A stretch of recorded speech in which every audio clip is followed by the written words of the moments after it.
Brett Younker. Todd Fields. Here we are.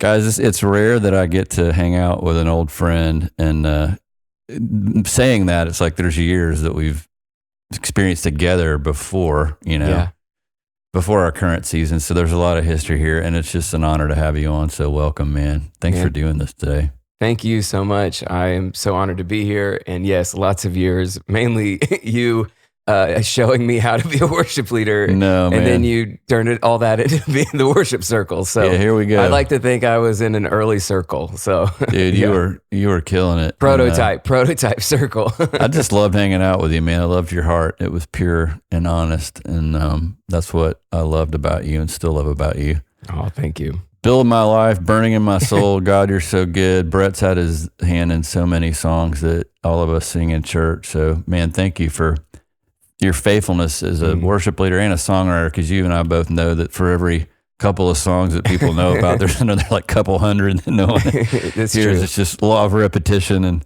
trying to get stuff out there. Yeah, that's true. Yeah, it's just write a lot. What's your writing rhythm like now, just off the top? Like, what do you... Yeah. Because I know that back in the day, you and I would connect at church in a room and like, let's try to write a song. And oh, I know. In those days, those years, for those of you listening, I was in my 20s in the 2000s, Oh, wow. Yeah. Like 20 years ago. And I had moved home from New York City, and Todd was basically like, let me help you. And I would lead worship. We would lead worship together sometimes, but you encouraged me. I would bring a little video camera. I would film myself, and then we would meet at a Starbucks in Alpharetta, and you would watch the video with me at the Starbucks, and then you'd be like, hey, that was cool. Yeah. Might not want to do it like that again. And no, it was just the best of somebody taking an interest and going, well, you've got a gift, but let's sharpen the gift. Yeah. And I mean, what a huge gift that was to me, especially in that season of my life. So, because, going to 722 and experiencing the Lord and the presence of the Lord, I'd never been in a space like that, was really powerful. So, and then, even just helping me learn how to write songs and all that kind of stuff. But the rhythm, I think, is, I just try and do it a lot. Yeah. And it's, so a lot of times it's, putting some dates on the calendar to say, okay, I'm going to try and write a song on this day, or a lot of times now I'll go to Nashville, and that's not a long drive from Atlanta. It's 3.5 hours from my house. So a lot of times I just do that in a day, and I'll just drive up early, write with some friends, and then drive home. Yeah. And it's a pretty great day. You feel pretty accomplished of like, hey, there was a song that didn't exist and now it does. And, but in between times, I help lead some things at Passion City Church. I help lead a gathering called The Five, which pulls all the locations together a couple times a year.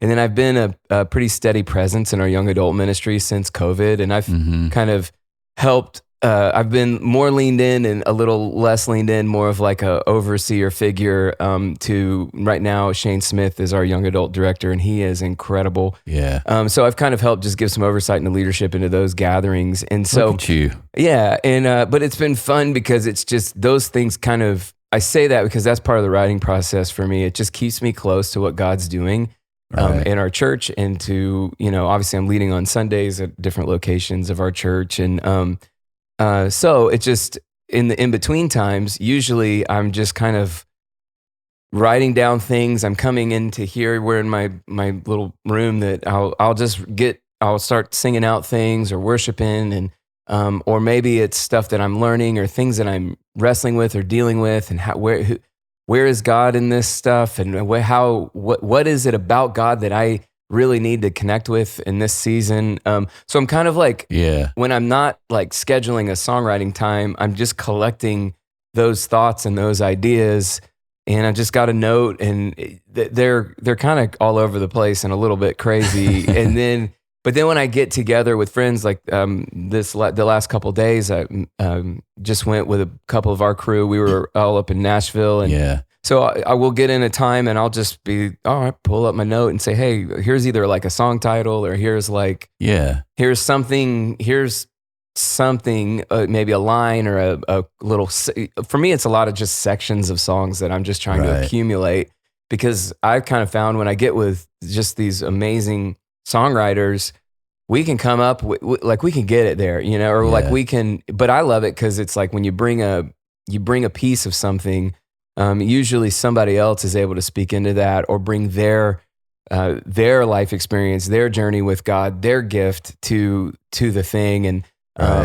And so that's usually it. And I just try and, I think the discipline of putting those moments on the calendar, whether that's like moments to be, hey, I just need to get in my room and just worship and not worry about worship, like planning a set list or planning a gathering, but just worship with the Lord. I need, you know, maybe my calendar, I haven't done that in a while. I need to do that. Or it's just going, hey, I gotta, you know, I try a couple times a month, be like, oh, I'll be riding with somebody somewhere. That's good. Doing something.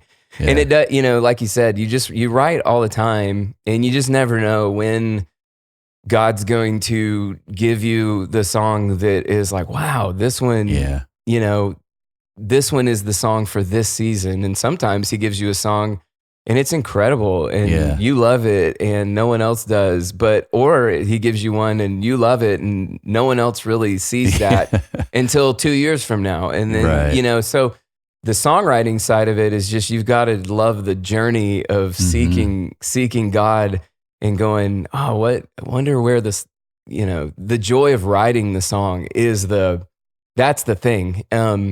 Where they go, how they go, obviously that's an important part of the process, but as a songwriter, the joy is in making it, you know, and it's awesome because no one can stop you. No one can stop that. No one says, no, you can't do that. No, you can. Do it, you know.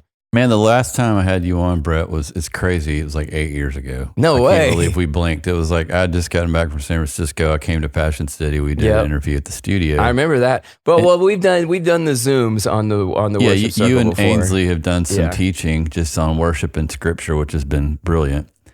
But just because this is current, hit on, and I've asked you this before, but how did Build My Life go down? Because that's probably like the song that, I remember being in San Francisco when that came out, and you and I both know, like, there's songs that you get that you're like, you kind of go, that could be really helpful for the people. Yeah. Then when you bring them to the people, you're like, this really works well. It's not hard. Everybody can play it. Everybody's jumping in. And that was one of those songs for me. And I remember I may have texted you from San Francisco, but what was that like? Because I know Brother Barrett, the wild man from Atlanta. That's right. Was part of that.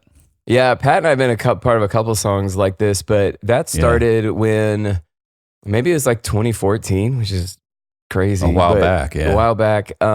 We were both in seasons of our life where there were just some significant changes happening. Yeah. And so, you know, I think we were both young parents at the time, so going from no kids to having kids, maybe some work things were shifting or how things were in the life ministry work zone. And so every arena of our lives, like when we got together that afternoon, I think our discussion was every arena just felt very shaky and unsure. And I think the thing that we were kind of encouraging each other in was like, but if we can really believe that God loves us, like, even though there's so much that's like unsure and not steady right now, if we can really dig in and believe that we're loved by God, we will be okay. Yep. And not just okay, we will flourish because, you know, like, and so that's like that was kind of the spiritual thing happening when we were writing the song. And we wrote a whole song. I think some of it was based out of Psalm 90. But then in that song was this bridge. And it's funny, Pat and I have joked around over the years about it because he played that bridge. And, you know, I lead at Passion City in this big, you know, like kind of larger church environment. And Pat was leading an environment that had a lot of house churches. Yeah. And I was like, I just said, oh, dude, if you play that at a house church, everybody go crazy. Like, just, I could see it in a living room. Yeah. And it was the bridge of Build My Life. And and it was just how it is, you know. And so it lit, you know, we knew, okay, that bridge felt really significant and in that day, like that, and it was the shining part of the song that we wrote that day. And Pat is incredibly good at going, hey, here's a gold nugget. I'm going to put it in my bag and we'll see where it lands. File it away. And then a year later, he had written a chorus with Kirby, and they were in England and somebody's house they were at. I believe Carl Martin is his name. I've never met him. Yeah. And but they wrote a chorus, and he felt like those two things went together. And so kind of again in that House Fires era for Pat, he was in a lot of flowy. So he would flow with those two sections all the time. And then That's I think awesome. somewhere along the line, him and Matt Redman wrote the verses. Yeah. And so then now it's about 2016. And he texts me, he says, "Hey, we just recorded it at House Fires." And I was like, "Dude, send me the song." And so he sent it to me. And I immediately, when I heard it in its entire, like all stitched together, I was blown away. And I just remember we were getting ready. We were assembling songs for Passion 2017, and we were going to be in the Georgia Dome that year. Before it was the last gathering in the Dome before they tore it down. And I just remember going, yeah, this feels like a Passion song too. Not every song, there's certain songs that I could just see in our space, and just, so Jesus centric, and I loved how I love that it's very worshipful. It's Jesus centric. It's very surrendery, but also it's like, lead me. Oh, I can't even think of it. But basically, lead me to the people around me in your love. Right. It's like it just.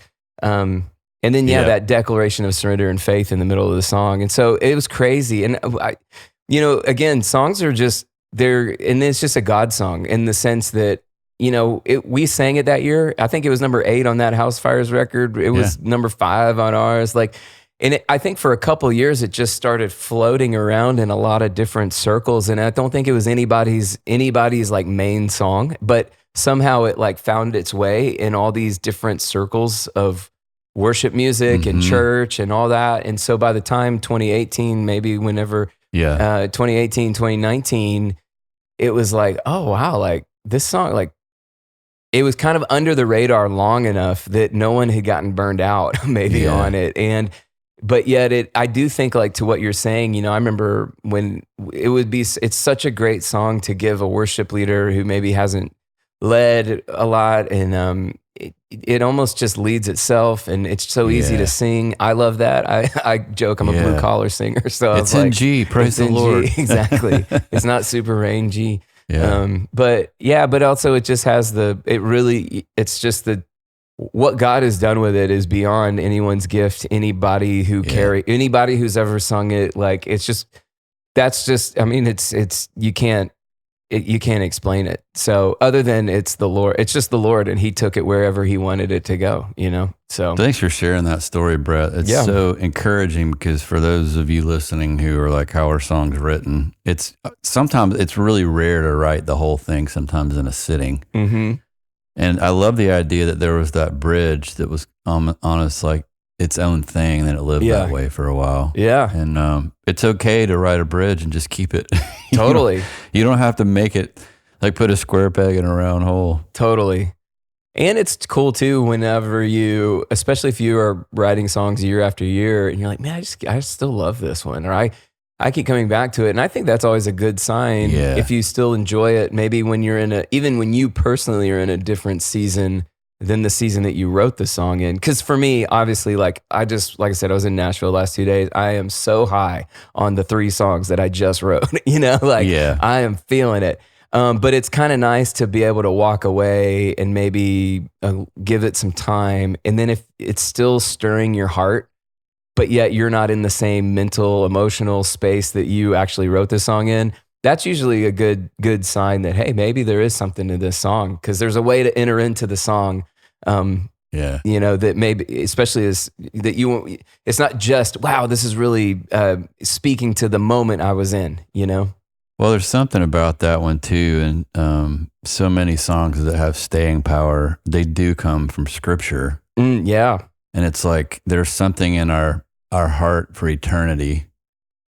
And even the revelation, holy, holy, holy are you, Lord God Almighty. It's like, when we get in that space, there's a transcendent thing that happens, and the Lord's just like, yeah, you're going to be singing this for a while. Totally. I put this in you. It's my truth. It's my praise. And that song has that. So man, thanks for sharing that story. That's so encouraging. For sure. Hey, looking back, I was thinking about you and when I knew you first of all, you came to 722, right? Oh yeah, I was one of the high school kids that snuck in. That y'all would always be like, "Oh, that's not for high school kids," but then you're always like, "We don't really care that you're here," you know. And then when we banned all the high school kids, 722 ended. You guys were the fuel for the fire. It was awesome. Talk to this. So we got these 20-year-old kids coming up leading worship. Yeah, and it's like my heart cares so much about them, and what must it be like in their generation to step into this thing? They've been given a gift behind a microphone. And at some point, somebody came to Brett Younker and said, "Hey, Brett, can you lead worship for us?" Yeah. And I'd imagine there's a series of prayers and yeses to God, and then he just continues to move you on your journey. What was it like to, as a young guy at Johnson's Ferry Baptist Church going, somebody asked me to do this, I'm going to do this. Just get us inside your heart and head back then, and maybe just take us on a journey, not a crazy long one, but toward just saying yes to the next thing. Totally. Yeah, I think it's exactly it. It was in my youth group. God was doing amazing things. I grew up in Marietta and East Cobb, and our youth group God was bringing kids to faith in Jesus. They were getting saved, and we had a youth pastor named David Peacock, who me and Christian grew up in the same youth group. And we just had a youth pastor that was really empowering to us. Yeah. And he said, and honestly, there wasn't like, it's hard to imagine in these days, but like in the late 90s and early 2000s, like not every church had a band. So like the fact that you were in a band was like, you might as well have been a magician, and I had no idea how you did the tricks. Right. So there was a lot of that, and there was a lot of like real hunger, and that's when like those early Passion records were coming out. One Day, like all of that. So it's like God's moving in the young people, and there is like this new sound that is verbalizing this movement. And I think like me and my friends were just resonating with it, and we were like really into music, and we just thought it was cool. He wasn't going to play basketball anymore, like, and so just that, I mean, it's silly, but that's kind of true. And so I think it's that stuff of like, we were really interested in music and had like a real desire for it. But at the same time, God was changing our lives and changing our friend's life. Yeah. And our youth pastor was wise enough to go, hey, there's a convergence here of the things that you're really into and God doing things in you. And he actually spoke a lot of belief to go like, yeah, God could use you to turn your high school upside down. Like, we just believed him. Yeah. And he just was like, oh, you could do music in a way that would like turn the world upside down. And we're like, okay. He said that to you? Yeah, I mean, that's awesome. I don't know if he said it like word for word, but the way he made us feel. Dave's he really encourages people. Totally. And the way he made me feel was like, oh yeah, like that's possible. Well, then I want God to do that. I want everybody at Wheeler High School to know Jesus. So, hey, can we pause here real quick? If you're a youth pastor, if you're in ministry and you got a kid that's got a talent, like Brett's saying, you have the God-given authority and opportunity to breathe life and fan into flame that kid's gifting. All right, keep going. Yeah, I mean, totally. And so anyway, went to college, had a college pastor who basically, just poured fuel on that fire, and I was helping, and gave me opportunity. I was leading for a college ministry, and like, again, they had a contemporary gathering. So I would be up there with him, and and then going to Passion, and God's blowing my heart wide open with like this new way of thinking for me growing up. And in church was like everything had kind of began and ended with God's love for me. He died for me. He came to save me. He came to give me a good life. And all of those things are true things, but it wasn't the full picture that I was learning through Passion, that he's actually at the center of everything. And yes, he did come to die for me and rescue me and save me for the purposes of his glory and his fame on the earth. And that turns everything upside down. And so it's like, wow, now I'm here to leverage all of my life for him. And so, and for what he's doing. And so however I'm gifted, whatever I'm doing. And so in college, I was doing an internship at Johnson Ferry. And I remember him going, oh, this is what you're going to do with the rest of your life. And I didn't really know what it was going to look like. I didn't know the details. I just knew I'm going to help people see and know Jesus for the rest of my life. I don't know how, and then I did an internship at North Point. It's where we really connected that summer. I was a college intern and stayed connected with you guys over over the last couple years of college. But then I moved to New York City to help plant a church with Aaron and Carmen Coe, which was an amazing experience for me because it just got me out of my bubble, out of my world. So were you leading worship for them at their church? I did 100 jobs. I mean, you went to San Francisco to be a part of a church plant. I was leading worship. I was loading in. I was running the podcast, and this was in the 2000s when no one had ever heard of a podcast. I did so much, and it was amazing. And we, again, it was, if you want to, it was like I wanted to turn the world upside down, so let's go to the center of the world. And I just loved it because I got around people who did not have a cultural background of Christianity and had no baseline for Jesus. Some people, when I would share the gospel with people, like on Friday night at some bar or club, they would be like, that sounds like a fairy tale. And I'd be like, I know, it sounds too good to be true, but it is. It really is true. Yeah. And so many people were searching, and it was a real fun time to be in New York City in the mid 2000s, kind of post 9/11, and just so much rebirth and energy happening in the city and in those years. And that year and a half was very formative to me. But I remember having conversation with you during that time, and you were like, hey, I know you want to lead worship and write songs, and I think for your journey, it'd be really good for you to be doing it a lot, like actually leading worship and being in an environment where you could do that. And that was very wise words. And in that season, I heard the Lord say, it's time for you to go back to Atlanta. And again, I didn't have a lot of details. And in this season is when me and Ansley started dating. And so I came home, I was leading worship.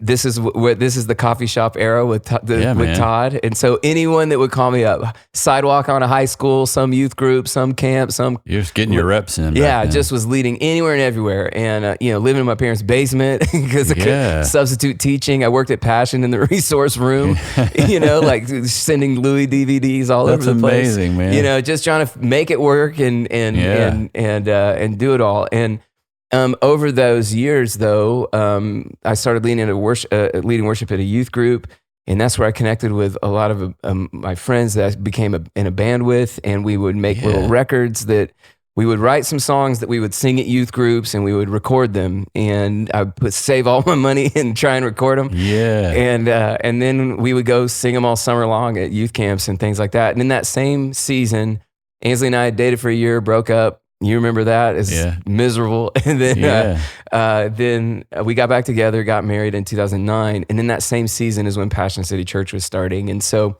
that was a unique season because all my heroes had moved to my hometown, like Chris and his band. People like Jesse Reeves and Daniel Carson were there, and Nathan and Christy and Matt Redmond. And so here now my heroes have moved to my hometown. And I got to see under the hood about how they did what I wanted to do. And so, they were leading worship. I wasn't. I was just helping out wherever we could. And then ultimately they invited me in to help lead worship with them, which, I was like guy on the side, the mic's not even on.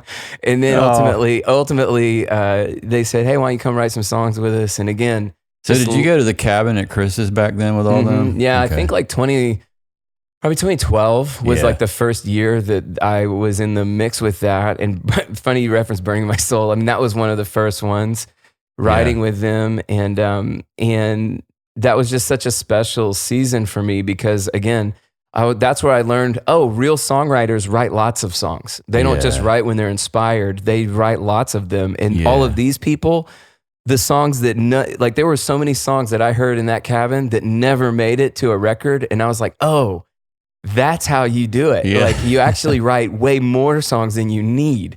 And, and then it's the joy. And that's where I discovered just the joy of writing songs and the joy of a community of doing that and the joy of friendship of doing that. And so a couple of years later, I came on staff at Passion City, helped build our worship ministry. We travel with Passion Music, and in 2020 kind of shifted around a little bit just organizationally where I got more in our young adult space, still travel with Passion Music, but not as much just as my kids were getting older. So I still do stuff on the road, but just not to the extent. I was going pretty hard before COVID.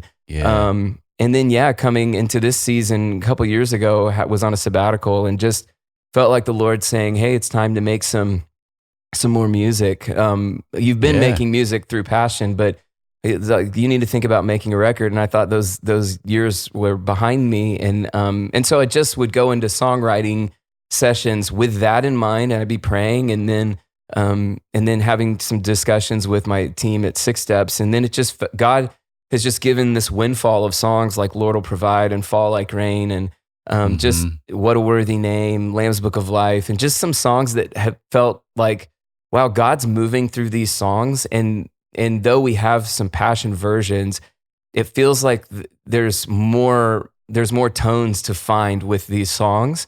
And then I also have, like you were saying, I have a Dropbox filled with other songs that I'd love to make that maybe haven't found a home on passion albums. And so it just felt like the right timing, where maybe it wasn't the right timing a few years ago. And so really cool, over the last year, have been working on making this new record called Keep the Faith. And so just love putting these songs together. We made them in the studio with David Leonard and his team. And so it's a studio album, but it still feels really flowy and worshipful. Sounds great, man. Thank you so much. It's organic, and it's kind of like more of how I would describe it. And so it doesn't have like maybe the loudness or the intensity of like the live album, but it's not necessarily like just an acoustic piano album either. Right. And so just a little more air and space in it. I really enjoyed making it, and so hopefully people enjoy listening to it too.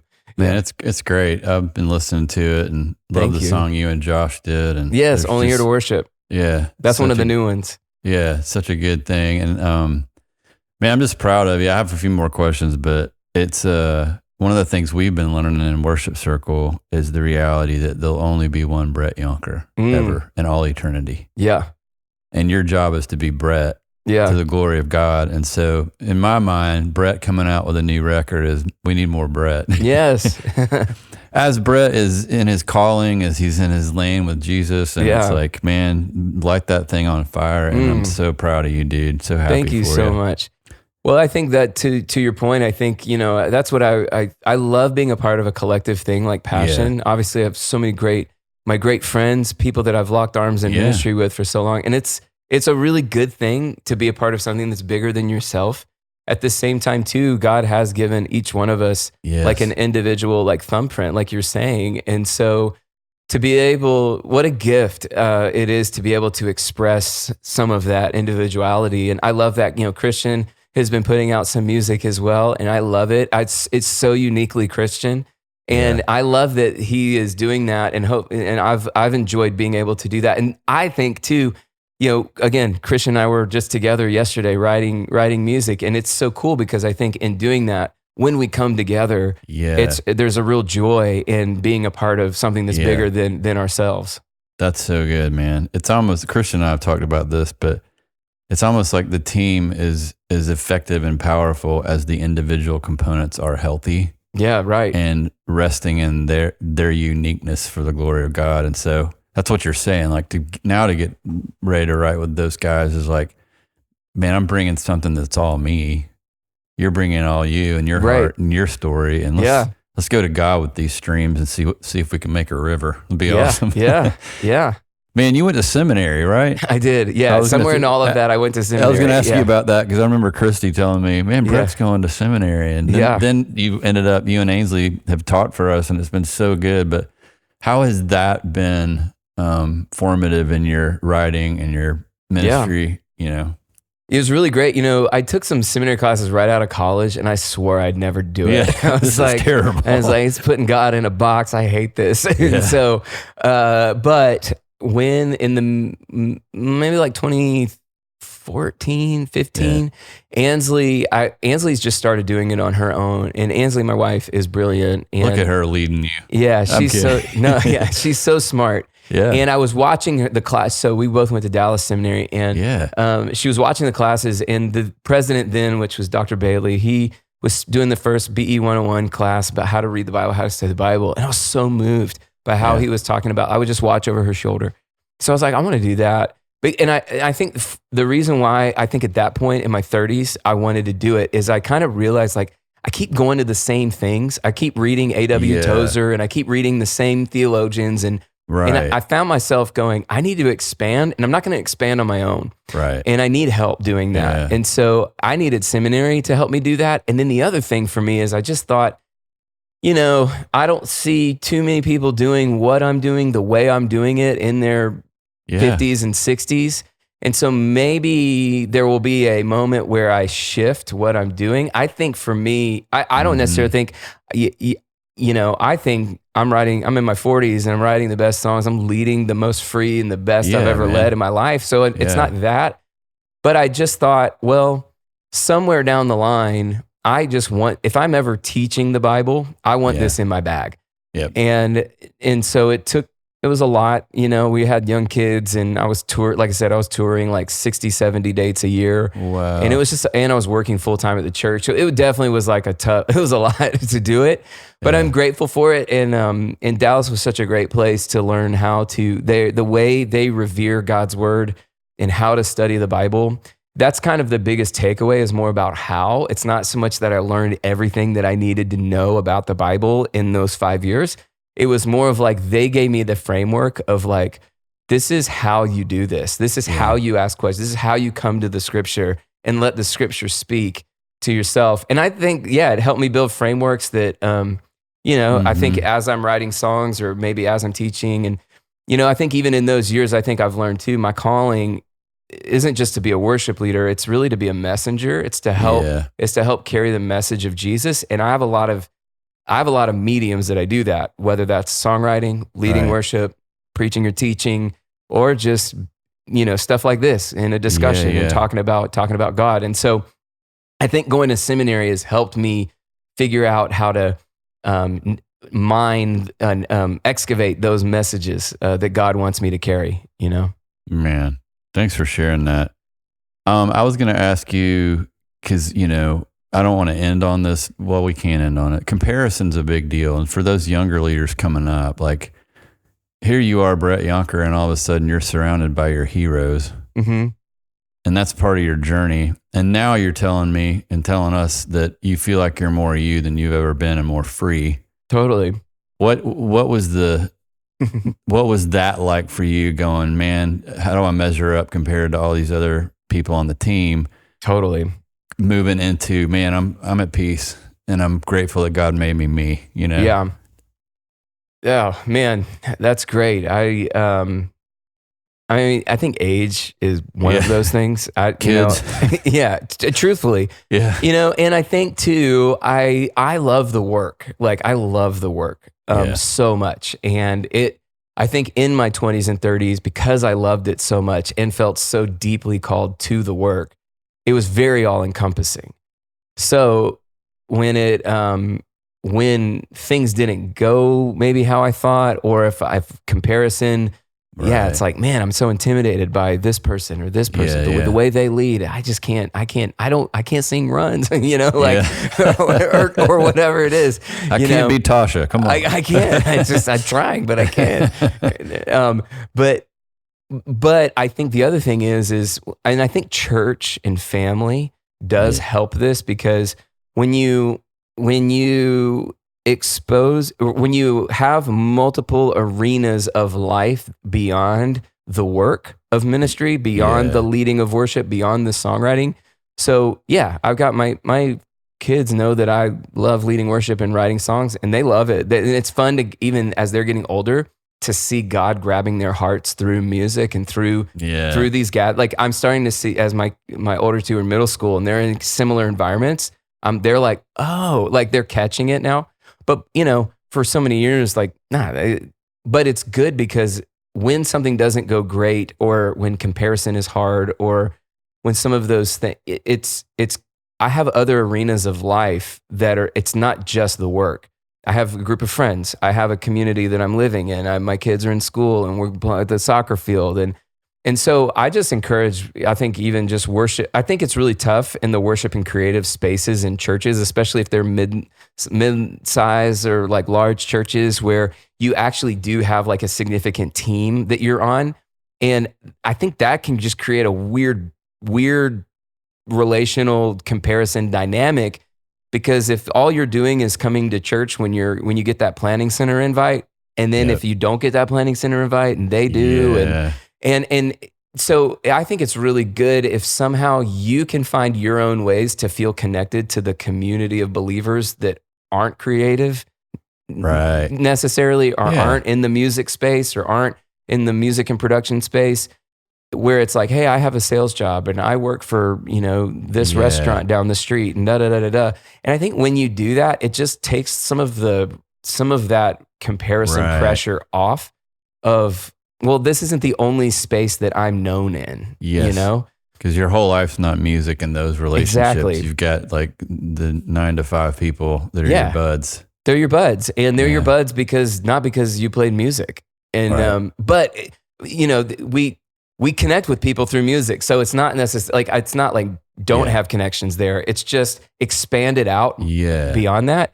And I think that kind of has helped me go, oh, I'm okay, I'm good, And I do think age has just helped me settle in more and more of going like, hey, that's okay when and then at the end, at the very basement level of it all, is it really is going like, what we're doing is to amplify Jesus. And so the goal is not for me to write a song that you think, man, Brett really can write a song, or I want to write the best song I can write. Like every time I'm trying to bring it, I'm trying to bring it, but, or even to be like, wow, the moment that you led, man, if what could be said is like that, wow, all the people around this leader, they just have a white hot faith, they love the Lord. And if that can be said of you, the people around you, the people that you're influencing are like operating in their gifts and they love the Lord and they have faith, then I think that's where you got to find the wins and the successes, not like, wow, did I lead the moment, or did I, and I think doing that, it just frees you up. And then when you do get, it is your moment to step up and lead, I think you're just so much more free to really lead people to Jesus. I used to tell people that leading is like trying to hit a golf ball. If you try to hit a golf ball, you flub. It's so true. And if you just totally relax and enjoy the game, it's like, man, okay, isn't that true? You hit it so much better if you're not tense and like, what are people thinking about my hit? Right. And again, going back to like those years when I was sitting at Starbucks with you, being coached up, I didn't know what I was doing, so I was very much thinking about what I'm doing while I'm doing. And there's a time and season for that. But 100%. Well, man, it's been so good to see you, bud. There's so much history. I'm so proud of you, man. I'm like thinking about the Starbucks meetings and just all the times you've led so many in the room with passion, to led your family and loved your kids. And it's just, I love the man of God that you are, Brett Younker. And I love the fact you have a new album out and you've created some new stuff for us all to be encouraged by. And man, it's just been an honor to have you today. Honor to be here. And I'm so, so grateful for you. Thank you so much. You bet.